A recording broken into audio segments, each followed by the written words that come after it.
प्रभु दर्शन 85 channel पर आपका स्वागत है। भगवान श्री कृष्ण बोले, महाराज, प्राचीन काल में देवासुर संग्राम में देवताओं द्वारा दाव पराजित हो गए।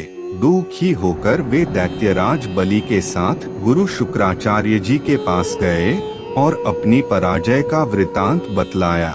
इस पर शुक्राचार्य बोले, दैत्यराज, आपको विषाद नहीं करना चाहिए।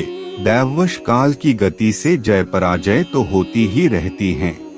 इस समय वर्ष भर के लिए तुम देवराज इंद्र के साथ संधि कर लो, क्योंकि इंद्र पत्नी शची ने इंद्र को रक्षा सूत्र बांधकर अजेय बना दिया है। उसी के प्रभाव से दानवेंद्र, तुम इंद्र से परास्त हुए हो। 1 वर्ष तक प्रतीक्षा करो, उसके बाद तुम्हारा कल्याण होगा। अपने गुरु शुक्राचार्य के वचनों को सुनकर सभी दानव निश्चिंत हो गए और समय की प्रतीक्षा करने लगे। राजन, यह रक्षाबंधन का विलक्षण प्रभाव है। इससे विजय, सुख, पुत्र, आरोग्य और धन प्राप्त होता है। राजा युधिष्ठिर ने पूछा, भगवन, किस तिथि में किस विधि से रक्षाबंधन करना चाहिए, इसे बताएं।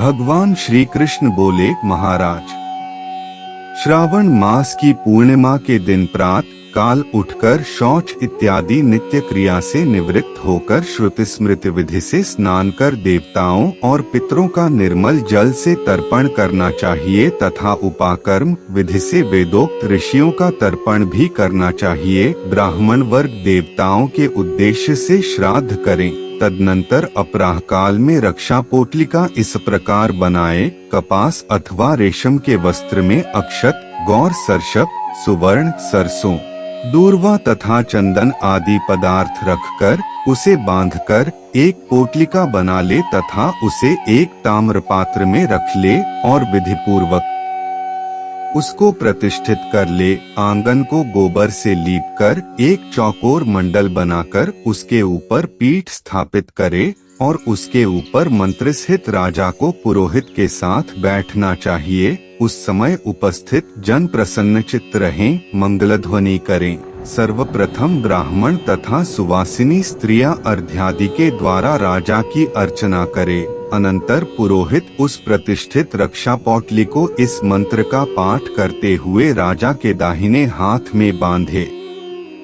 येन बद्धो बलि राजा दानवेंद्रो महाबल, तेन त्वाम्भिबंधनामि रक्षेमाचल। तत्पश्चात राजा को चाहिए कि सुंदर वस्त्र, भोजन और दक्षिणा देकर ब्राह्मणों की पूजा कर उन्हें संतुष्ट करे। यह रक्षाबंधन चारों वर्णों को करना चाहिए। जो व्यक्ति इस विधि से रक्षाबंधन करता है वह वर्ष भर सुखी रहकर पुत्र पौत्र और धन से परिपूर्ण हो जाता है। आशा है आपको कथा अच्छी लगी होगी। ऐसी ही और धार्मिक कथाएं सुनने के लिए हमारे चैनल को सब्सक्राइब करें व वीडियो को लाइक शेयर करें। धन्यवाद।